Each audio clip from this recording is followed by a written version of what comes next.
প্রথমে দেখে নেব আজকের সংবাদ শিরোনাম। প্রধানমন্ত্রীকে বলছি, অমিত শাহকে কন্ট্রোল করুন। আইপ্যাকের অফিসে ইডির হানা নিয়ে হুঙ্কার মমতার। মুখ্যমন্ত্রীর বাড়িতে তল্লাশি হলে 100 কোটি মিলবে। আইপ্যাকে ইডি হানা ইস্যুতে বিস্ফোরক শুভেন্দু।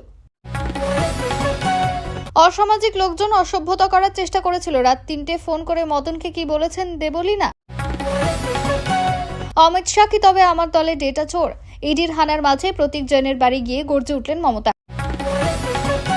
ভোটার তালিকা থেকে বাদ যাওয়া উচিত। অমর্ত্য সেন নোটিশ পেতে বিস্ফোরক সুকান্ত কেন বললেন এ কথা? মোদী মন্ত্রিসভায় বড় রদবদল। বাদ পড়েছেন 6 মন্ত্রী। নীতিন নবীনকে বড় দায়িত্ব এবং উত্তরপ্রদেশের প্রভাবশালী নেতার গ্র্যান্ড এন্ট্রি। আইপ্যাকে তল্লাশিতে বাধা, হাইকোর্টের দ্বারস্থ ইডি। সফটওয়্যারেই বাদ বাংলার বিপুল ভোটার।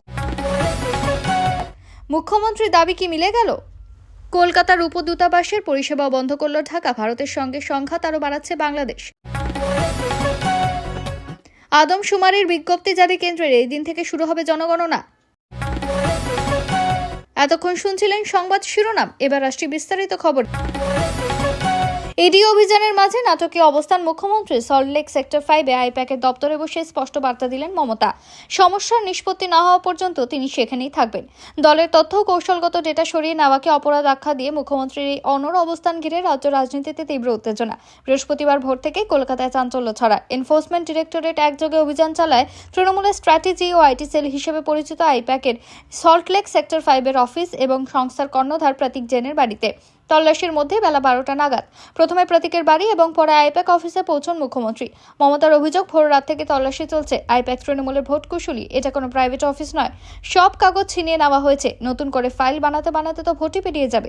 তিনি বলেন, আমাদের পার্টির সব ডেটা, ল্যাপটপ, আইফোন, দলের যাবতীয় তথ্য, এমনকি এসআইআর সংক্রান্ত নথিও ফরেন্সিক টিম এনে ট্রান্সফার করেছে। সব টেবিল ফাঁকা। এসআইআর প্রসঙ্গে ফের অভিযোগ তোলেন মুখ্যমন্ত্রী। তার দাবি, অমর্ত্য সেন, জয় গোস্বামীকেও এসআইআর এর নোটিশ পাঠানো হয়েছে। ইচ্ছাকৃতভাবে হেনস্থা করা হচ্ছে। তিনি আরো বলেন, ল্যাপটপ থেকে এসআইআর ডেটা, স্ট্র্যাটেজি, প্রার্থী লিস্ট সবই লুট করে নেওয়া হয়েছে। প্রতীকের বাড়িতেও সব নিয়ে নিয়েছে। সবচেয়ে তীব্র ভাষায় মুখ্যমন্ত্রী বলেন, ভোট জেতার স্ট্র্যাটেজি ছিনিয়ে নিয়েছে ওরা। সব সীমা ছাড়িয়ে গেছে। টাকা, পেশি শক্তির ব্যবহার হচ্ছে। শেষে তিনি সরাসরি মুখ্যমন্ত্রীর উদ্দেশ্যে বলেন, আই এম সরি, এই ইডি হানার পর আপনাদের আসন শূন্য হবে। প্রধানমন্ত্রীকে বলছি, অমিত শাহকে কন্ট্রোল করুন।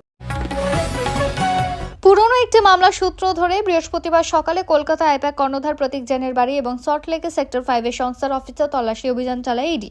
ইডির অভিযান শুরু হওয়ার কিছুক্ষণের মধ্যে ঘটনাস্থলে পৌঁছন মুখ্যমন্ত্রী। সূত্রের খবর, প্রতীক জৈনের বাড়ি থেকে বেরোনোর সময় মুখ্যমন্ত্রীর হাতে সবুজ রঙের একটি ফাইল এবং একটি ল্যাপটপ দেখা যায়। এরপর তিনি সল্টলেক সেক্টর 5-এ আইপ্যাকের অফিসেও যান। সেখানে মুখ্যমন্ত্রী নিরাপত্তা রক্ষীদের বেশ কিছু কাগজপত্র, গুচ্ছ গুচ্ছ ফাইল পাজা খোলা করে তুলে মুখ্যমন্ত্রীর গাড়িতে তুলতে দেখা যায়। আইপ্যাকের অফিসে মমতা, প্রতীক জৈনের বাড়ির পর ইডি তল্লাশি চলাকালীন বার করা হলো একাধিক নথি। তোলা হলো মমতার গাড়িতে তুঙ্গে জল্পনা। কেন্দ্রীয় সংস্থার এই অভিযানের সময় মুখ্যমন্ত্রীর ভূমিকা ও তৎপরতা নিয়ে তীব্র সমালোচনায় সরব হয়েছেন রাজ্যের বিরোধী দলনেতা শুভেন্দু অধিকারী। তিনি দাবি করেন, অবিলম্বে মুখ্যমন্ত্রীর বিরুদ্ধে ইডির পদক্ষেপ করা উচিত। এখানেই থেমে না থেকে মুখ্যমন্ত্রীর বিরুদ্ধে বিস্ফোরক অভিযোগ তোলেন শুভেন্দু। তিনি বলেন, মুখ্যমন্ত্রীর বাড়িতে তল্লাশি হলে 100 কোটি টাকা বেরোবে। সম্পূর্ণ অনৈতিক এবং অসাংবিধানিক কাজ করেছেন মুখ্যমন্ত্রী। তার বিরুদ্ধে এখনই ইডির ব্যবস্থা নেওয়া উচিত। হুমায়ুনের নিরাপত্তার দায়িত্বে থাকা এক পুলিশ কর্মীকে প্রকাশ্যে মারধরের অভিযোগে তার পুত্র গোলাম নবী আজাদকে গ্রেপ্তার করেছে শক্তিপুর থানার পুলিশ। রবিবার সকালে পুলিশ কর্মী শক্তিপুর থানায় লিখিত অভিযোগ দায়ের করেন। অভিযোগের ভিত্তিতে বিশাল পুলিশ বাহিনী নিয়ে হুমায়ুনের বাড়িতে পৌঁছয়। পুলিশ সূত্রে জানা গিয়েছে, ঘটনার সময় বাড়ির ভেতর থেকে গেট বন্ধ থাকায় কিছুক্ষণ হুমায়ুনের বাড়ি ঘিরে রাখে পুলিশ। সেই সময় হুমায়ুনের ছেলে গোলাম নবী আজাদ বাড়ির ভেতরে আত্মগোপন করেছিলেন বলে অভিযোগ। পরে তিনি আত্মসমর্পণ করলে পুলিশ তাকে আটক করে। পুলিশ জানিয়েছে, হুমায়ুনের নিরাপত্তার দায়িত্বে থাকা কনস্টেবল জুম্মা খান রবিবার সকালে শক্তিপুর থানায় অভিযোগ দায়ের করেন। তার দাবি, কয়েকদিন আগে ছুটির আবেদন সংক্রান্ত বিষয়ে কথা বলার সময় হুমায়ুনের ছেলে গোলাম নবী আজাদ তাকে মারধর করে। এই অভিযোগে তদন্ত করে পুলিশ হুমায়ুনের বাড়িতে যায় এবং পরে অভিযুক্তকে গ্রেপ্তার করে। গোলাম নবী আজাদ গ্রেপ্তার। এদিকে বহরমপুরের সাংবাদিকদের হুমায়ুন বলেন, সিকিউরিটির দায়িত্বে থাকা পুলিশ কর্মীরা খুব বাজে ব্যবহার করত। এদিন সকালে একজন আমার ঘরে ঢুকে আমাকেই মারতে আসে। ছেলে দেখতে এসে ঘাড় ধাক্কা দিয়ে ঘর থেকে বের করে দেয়। সবকিছু সিসিটিভি ফুটেজ রয়েছে, প্রমাণ দেখানোই যাবে। বিনা নোটিসে কেন পুলিশ আমার বাড়িতে এলো তারও জবাব চায়। পুলিশ জানিয়েছে, ঘটনা তদন্ত চলছে এবং আইন অনুযায়ী পরবর্তী পদক্ষেপ করা হবে। দাম্পত্য কলহের জের ৭৮টি ঘুমের ওষুধ খেয়ে নিজেকে শেষ করার চেষ্টা করেছিলেন গায়িকা অভিনেত্রী দেবলীনা নন্দী। কাঠগড়ায় স্বামী প্রবাহ নন্দী এবং শ্বশুরবাড়ির লোকজন। আর তারপর থেকে উত্তাল হয়েছে সমাজ মাধ্যম। বর্তমানে হাসপাতালে ভর্তি গায়িকা, আর তাকে দেখতে গিয়েছেন কামারহাটির তৃণমূল বিধায়ক মদন মিত্র। দেবলীনা সুস্থ রয়েছেন বলে জানিয়েছেন তিনি। পাশাপাশি যারা তাকে নিয়ে ট্রোল করছেন তাদের উদ্দেশ্যেও বার্তা দিয়েছেন। কামারহাটির বিধায়ক জানিয়েছেন দেবলীনা তার পূর্ব পরিচিত। এর আগে গায়িকার সমস্যায় পড়েছিলেন, সেই সময় মদন মিত্রকে ফোন করেছিলেন তিনি। তৃণমূল বিধায়ক একটি সংবাদ মাধ্যমে দেওয়া সাক্ষাৎকারে বলেন, এই মেয়েটিকে আমি চিনি। কয়েকদিন আগে বনগাঁয় গিয়েছিল অনুষ্ঠান করতে। তখন খুবই সিরিয়াস প্রবলেম হয়। কিছু অসামাজিক লোকজন অসভ্যতা করার চেষ্টা করেছিল। রাত 3টায় আমাকে ফোন করে, যাক সেটা মিটে গিয়েছে। এমএলএ এমপিরা সাহায্য করে। বিধায়ক এও জানিয়েছে যে চিকিৎসক তাকে দেখেন, সেই একই ডাক্তার দেখেছেন অতনুকে। তিনি বলেন, অতনু পাল আমারও ডাক্তার, সেই ওকে দেখছে। মেন্টাল চাপ নিতে বারণ করেছে, খুব বেশি মোবাইল ঘাঁটতেও বারণ করেছে। গান হয়তো গেয়ে দিতে পারবে, কিন্তু মানসিক উন্নতিটা সত্যি দরকার। চিকিৎসার ব্যাপারে কথা হয়েছে, আমি ওকে বলেছি সুস্থ হয়ে কামারহাটিতে আগে অনুষ্ঠান করতে। দেবলীনা ঘুমের ওষুধ খাওয়ার পর প্রচুর মানুষ যেমন তার পাশে দাঁড়িয়েছেন, তেমনই কিছু মানুষের ট্রোলের শিকার হচ্ছেন তিনি। বারবার প্রশ্ন উঠছে দেবলীনার এতগুলো ঘুমের ওষুধ খাওয়া নিয়ে। এ নিয়ে কড়া জবাব দিলেন মদন। বলেন, কিছু যদি ট্রোলিংয়ে লোকজন না থাকতো, এত বড় পৃথিবী কিছু জন্তু থাকবে না। আমায় নিয়ে করলে খুশি হই, টিআরপি। আমি ট্রোলিংয়ের উপরেই দাঁড়িয়ে। Madan Mitra, subject of trolling যত করবে তত মানুষের কাছে গ্রহণযোগ্যতা বাড়বে। নোবেল জয় বিশিষ্ট অর্থনীতিবিদ অমর্ত্য সেনকে ভোটার তালিকায় বিশেষ নিবিড় সংশোধন প্রক্রিয়ার আওতায় নির্বাচন কমিশনের তরফে একটি নোটিশ পাঠানো হয়েছে। বুধবার সংশ্লিষ্ট বিএলও শান্তিনিকেতনের প্রতিটি বাড়িতে গিয়ে নোটিশ পৌঁছে দেন। নোটিশে অমর্ত্য সেনের বয়স সংক্রান্ত তথ্য নিয়ে সন্দেহ প্রকাশ করা হয়েছে। কমিশনের দাবি, তার জমা দেওয়া ফর্ম অনুযায়ী অমর্ত্য সেন এবং তার মায়ের বয়স পার্থক্য মাত্র 15 বছর, যা সাধারণভাবে প্রত্যাশিত নয়। এই কারণে ভোটার তালিকা সংক্রান্ত নথি যাচাইয়ের প্রয়োজনীয়তার কথা জানানো হয়েছে। আরও দ্রুত, সহজ, স্বাচ্ছন্দ্যময় যাত্রা আজ থেকে বিরাট বদল মেট্রো সূচিতে। যাত্রী স্বার্থে মার্কাটারি উদ্যোগের প্রশংসা সর্বত্র।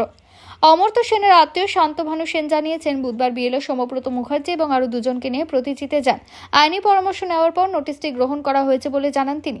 নোটিশে উল্লেখ করা হয়েছে, অমর্ত্য সেন একজন এনআরআই এবং তার এসআইআর ফর্মে কিছু তথ্যগত অসঙ্গতি রয়েছে। সে কারণে এসআইআর প্রক্রিয়ার অংশ হিসেবে 16 জানুয়ারি দুপুর 12টায় প্রতিচিতেই শুনানির দিন ধার্য করা হয়েছে এবং প্রয়োজনীয় নথিপত্র হাজির করতে বলা হয়েছে। এই ঘটনাকে ঘিরে হয়রানির অভিযোগ উঠেছে অমর্ত্য সেনের পরিবার ও ঘনিষ্ঠ মহলে। তাদের দাবি, উদ্দেশ্য প্রণোদিতভাবেই নোটিশ পাঠানো হয়েছে। উল্লেখযোগ্যভাবে এর আগের দিন তৃণমূল কংগ্রেস নেতা অভিষেক বন্দ্যোপাধ্যায় দাবি করেছিলেন যে অমর্ত্য সেনের বাড়িতে এসআইআর শুনানি সংক্রান্ত নোটিশ পাঠানো হয়েছে। যদিও রাজ্যের মুখ্য নির্বাচনী কর্মকর্তার দপ্তর সে দাবি খারিজ করে জানিয়েছিলেন, অমর্ত্য সেনের বাড়িতে কোনো নোটিশই পাঠানো হয়নি। নোটিশের খবর প্রকাশ আসতে তৃণমূলের তরফে প্রতিক্রিয়া জানানো হয়। দলের সর্বভারতীয় সাধারণ সম্পাদক অভিষেক বলেন, তার বক্তব্য যে তথ্য প্রমাণ ভিত্তিক ছিল তা আরও একবার স্পষ্ট হয়ে গেল। তার অভিযোগ, কমিশন 24 ঘন্টার মধ্যে নিজেদের অবস্থান বদলাতে বাধ্য হয়েছে। 2026 সালের শুরুতে দেশের রাজনৈতিক অলিন্দে বড়সড় রদবদলের হাওয়া। সংসদীয় বাজেট পেশের আগে প্রধানমন্ত্রী নরেন্দ্র মোদী এবং তার মন্ত্রিসভায় আমূল পরিবর্তন আনতে চলেছেন বলে খবর। এই রদবদল কেবল মন্ত্রক নয়, শুধুমাত্র ভারতীয় জনতা পার্টির সাংগঠনিক কাঠামোতেও বড় পরিবর্তনের ইঙ্গিত। তরুণ নেতা নিতিন নবীনকে জাতীয় কার্যকারী সভাপতি করার মাধ্যমে বিজেপি ইতিমধ্যে প্রজন্ম পরিবর্তনের বার্তা দিয়েছে, যার প্রতিফলন এবার কেন্দ্রীয় মন্ত্রিসভাতেও দেখা যাবে। চলতি মাসে নিতিন নবীন বিজেপির পূর্ণকালীন জাতীয় সভাপতির দায়িত্ব পেতে পারে। দলীয় সূত্রে খবরে, নির্বাচনের পরপরই আগামী মাসে বিজেপি ন্যাশনাল কাউন্সিলের একটি মেগা বৈঠক অনুষ্ঠিত হবে, যেখানে নিতিন নবীনের নাম চূড়ান্ত হওয়ার পাশাপাশি দলের জাতীয় টিম সম্পূর্ণ পুনর্গঠন করা হবে। অভিজ্ঞতার সঙ্গে তারুণ্যের মেলবন্ধন ঘটিয়ে নতুন টিম সাজানো হচ্ছে, যাদের মূল লক্ষ্য হবে আসন্ন বিধানসভা নির্বাচন এবং ভবিষ্যৎ রাজনীতির ভিত মজবুত করা। দীর্ঘ সময় ধরে সাংগঠনিক পদে থাকা একাধিক নেতাকে এবার নির্বাচনী ময়দানে অথবা পরামর্শদাতার ভূমিকায় পাঠানো হতে পারে। এই রদবদলের অন্যতম প্রধান কারণ রাজ্যসভার সমীকরণ। চলতি বছরে এনডিএ সরকারের 6 জন মন্ত্রীর রাজ্যসভার মেয়াদ শেষ হচ্ছে, যার মধ্যে 4 জনের মেয়াদ শেষ হবে এপ্রিল থেকে জুনের মধ্যে। জল্পনা রয়েছে, মন্ত্রীদের অধিকাংশকেই অব্যাহতি দিতে নতুন মুখ আনা হবে। বিশেষত উত্তরপ্রদেশের রাজনৈতিক সমীকরণ মেলাতে হাইকমান্ড বিশেষ তৎপর। সম্প্রতি উত্তরপ্রদেশে ব্রাহ্মণ বিধায়কদের একটি গোপন বৈঠককে কেন্দ্র করে যে বিতর্ক তর্ক করা হয়েছিল, তা সামাল দিতে একজন প্রভাবশালী ব্রাহ্মণ নেতাকে কেন্দ্রীয় মন্ত্রিসভায় জায়গা দেওয়া হতে পারে। রাজ্যসভায় বাগ্মিতার জন্য পরিচিত এই নেতাকে মন্ত্রিসভা অন্তর্ভুক্ত করে 2026-এর বিধানসভা নির্বাচনের আগে জাতিগত সমীকরণ ঠিক রাখতে চাইছে বিজেপি। বিজেপি নয়, এনডিএ জোটের শরিকদেরও খুশি রাখতে এই মন্ত্রিসভা সম্প্রসারণে বিশেষ গুরুত্ব দেওয়া হচ্ছে। বিহারের নীতিশ কুমারের জেডিইউ কোটা থেকে আরও একজন মন্ত্রী হওয়ার সম্ভাবনা প্রবল। অন্যদিকে সবথেকে বেশি নজর থাকছে মহারাষ্ট্রের এনসিপির দিকে। সূত্রের খবর, এনসিপির একজন হেভিওয়েট নেতাকে সরাসরি ক্যাবিনেট মন্ত্রীর পদ দেওয়া হতে পারে। উল্লেখ্য, এই নেতাই আগে স্বতন্ত্র দায়িত্ব গ্রহণে অস্বীকার করেছিলেন। আসন্ন পুরভোট এবং মহারাষ্ট্রের বর্তমান রাজনীতির প্রেক্ষাপটে তাকে বড় কোনো দপ্তরের দায়িত্ব দেওয়া এক প্রকার নিশ্চিত। বাংলায় এসআইআর প্রক্রিয়া চলছে, তা নিয়ে নানা বিতর্ক তৈরি হয়েছে। খোদ মুখ্যমন্ত্রী অভিযোগ করেছেন, বিজেপির আইটি সেলের সফটওয়্যার ব্যবহার করে বাংলার বৈধ ভোটার যারা তাদের নাম বাদ দেওয়া হচ্ছে। গঙ্গাসাগরে দাঁড়িয়ে অভিযোগ করেছিলেন বাংলার মুখ্যমন্ত্রী। এ নিয়ে জোর চর্চা। এই আবহে ট্রায়াল বা পরীক্ষামূলক প্রয়োগ না করে রাতারাতি ভোটার তালিকায় স্পেশাল ইন্টেন্সিভ রিভিশনে সফটওয়্যার ব্যবহার করা হয়েছে বলে নির্বাচন কমিশনের বিরুদ্ধে অভিযোগ উঠল। এক সর্বভারতীয় সংবাদ মাধ্যমের তদন্তমূলক প্রতিবেদনে রহস্যজনক সফটওয়্যার ব্যবহারের অভিযোগ উঠেছে, যা নিয়ে এখন আলোড়ন পড়ে গিয়েছে জাতীয় রাজনীতির অলিন্দে। এদিকে সফটওয়্যার ব্যবহার করে বাংলার 1,36,00,000 ভোটারকে সন্দেহভাজন হিসেবে চিহ্নিত করা হয়েছে, যাকে নির্বাচন কমিশনের ভাষায় বলা হচ্ছে লজিক্যাল ডিসক্রিপেন্সি। আর এই সফটওয়্যার ব্যবহার করে মধ্যপ্রদেশে অন্তত 2,35,00,000 ভোটারের নাম উঠেছে সন্দেহজনক তালিকায়। কিন্তু এই সফটওয়্যার ব্যবহার করার ক্ষেত্রে কোনো নির্দেশিকা জারি হয়েছিল কি, কোনো ছাড়পত্র কি মিলেছিল, এমন সব প্রশ্ন এখন উঠতে শুরু করেছে। যদিও এই বিষয়ে নির্বাচন কমিশনের পক্ষ থেকে কোনো সদুত্তর মেলেনি, তবে সন্দেহজনক হিসেবে চিহ্নিত এই ভোটাররা বাংলার ভোটার জনসংখ্যার নিরিখে 17.11% এবং মধ্যপ্রদেশের ভোটার সংখ্যার নিরিখে 41.22%। অন্যদিকে নির্বাচন কমিশনের স্পেশাল ইন্টেন্সিভ রিভিশনের অংশ হিসেবে ভোটার পুনর্নিবন্ধনের মাধ্যমে 10টি রাজ্যে কোটি কোটি ভোটারকে সন্দেহজনক হিসেবে চিহ্নিত করা হয়েছে বলে সূত্রের খবর। ডিসেম্বর মাসের প্রথমে দুটি রাজ্যে সন্দেহভাজন তালিকার খসড়া তৈরি করা হয়েছিল। এই রেকর্ড থেকে প্রাপ্ত তথ্য প্রথমবারের মতো জনসম্মুখে প্রকাশ করা হয়েছে। নির্বাচন কমিশন ভোটার তালিকার বিশেষ নিবিড় সংশোধনের অধীনে থাকা 12টি রাজ্যের জন্য এই ধরনের বিবরণ জনসাধারণের ঝাড়াই বাছাই থেকে দূরে রেখেছে বলে সূত্রের খবর। তালিকায় নাম থাকা কোনো ভোটারকে সন্দেহজনক হিসেবে চিহ্নিত করা বা তার ভোটাধিকার নিয়ে প্রশ্ন তোলার আগে ফিল্ড ভেরিফিকেশন করা আইন। এছাড়াও বাংলার ক্ষেত্রে কদিন পর অন্তত 42 লক্ষ ভোটারকে সন্দেহভাজন তালিকা থেকে বাদ দেওয়া হয়েছে বলে অভিযোগ। সেটাও সফটওয়্যার ব্যবহার করেই বলে সর্বভারতীয় সংবাদ মাধ্যমের দাবি। এই ডিজিটাইজেশনের মান যাচাই করার জন্য প্রত্যেকটি রাজ্যে বিস্তারিত পরীক্ষা করা হয়নি বলে অভিযোগ। কম্পিউটারগুলি রেকর্ডগুলি পড়তে পারে কিনা এবং ভোটারদের ইনপুটগুলির সঙ্গে সঠিকভাবে মেলাতে পারে কিনা তা নিয়ে প্রশ্ন উঠে গিয়েছে। তার ফলে সম্ভবত সফটওয়্যার ভোটারদের সন্দেহজনক হিসেবে ভুল শনাক্ত করেছিল বলে সংবাদ মাধ্যমকে জানিয়েছে নির্বাচন কমিশনের এক কর্তা। সুতরাং এখন সফটওয়্যার চিহ্নিত ব্যক্তিদেরই প্রমাণ করতে হবে যে তারা ভারতীয় ভোটার।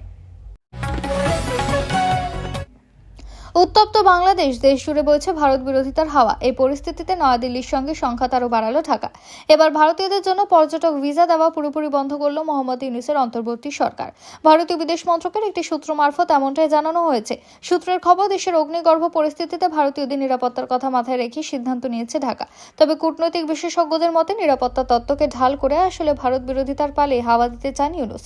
দিল্লির বাংলাদেশ দূতাবাস এবং আগরতলার উপদূতাবাস আগে ভারতের পর্যটকদের জন্য ভিসা দেওয়া বন্ধ করেছিল।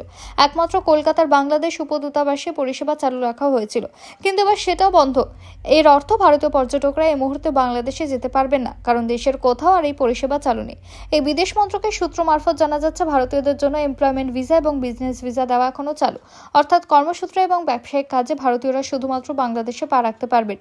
পাশাপাশি বিদেশ মন্ত্রকের সূত্রের খবর, সংবাদ মাধ্যমের প্রতিনিধিদের জন্য ভিসা প্রদান করা হবে, কারণ এই ভিসা বহুস্তরীয় যাচাইয়ের পর দেওয়া হয়। সেক্ষেত্রে তারা কোথায় থাকবেন, কোথায় যাবেন, কি পরিকল্পনা, সেই সব বিস্তারিত তথ্য সংশ্লিষ্ট কর্তৃপক্ষের কাছে থাকে। ফলে তাদের নিরাপত্তা সুনিশ্চিত করা সম্ভব হয়, কিন্তু সাধারণ পর্যটকদের ক্ষেত্রে সেটা সহজ নয়। তবে গোটা বিষয়ে কলকাতার বাংলাদেশে উপদূতাবাস বা দিল্লির দূতাবাস এখনো পর্যন্ত কোনো বিবৃতি প্রকাশ করেনি। প্রসঙ্গত, গত বছরের জুলাইয়ে বাংলাদেশের ছাত্র আন্দোলনের সময় থেকেই রণক্ষেত্র বাংলাদেশ। শেখ হাসিনা সরকারের পতনের পর মোহাম্মদ ইউনূস দায়িত্ব নিলেও কট্টরপন্থীদের দাপাদাপি আরও বেড়েছে। সম্প্রতি ছাত্রনেতা ওসমান হাদি হত্যার ঘটনায় নতুন করে আশান্ত হয়েছে বাংলাদেশ। চলছে সংখ্যালঘুদের উপর নৃশংস অত্যাচার। তার উপর আগামী 12 ফেব্রুয়ারি বাংলাদেশে অনুষ্ঠিত হবে সাধারণ নির্বাচন। তা ঘিরে দেশে ইতিমধ্যেই শুরু হয়েছে রাজনৈতিক হিংসে। এই পরিস্থিতিতে নিরাপত্তা সংক্রান্ত কারণ দেখিয়ে ভারতীয় পর্যটকদের ভিসা দেওয়া বন্ধ করল ঢাকা। কিন্তু কূটনৈতিক বিশেষজ্ঞদের একাংশ মনে করছেন, নয়াদিল্লির সঙ্গে সংঘাত আরও বাড়াতে সিদ্ধান্ত নেওয়া হয়েছে। ভিডিওটি ভালো লাগলে লাইক করুন এবং আমাদের ইউটিউব চ্যানেলটি সাবস্ক্রাইব করে আমাদের সঙ্গে থাকুন পরবর্তী আপডেটের জন্য। ধন্যবাদ।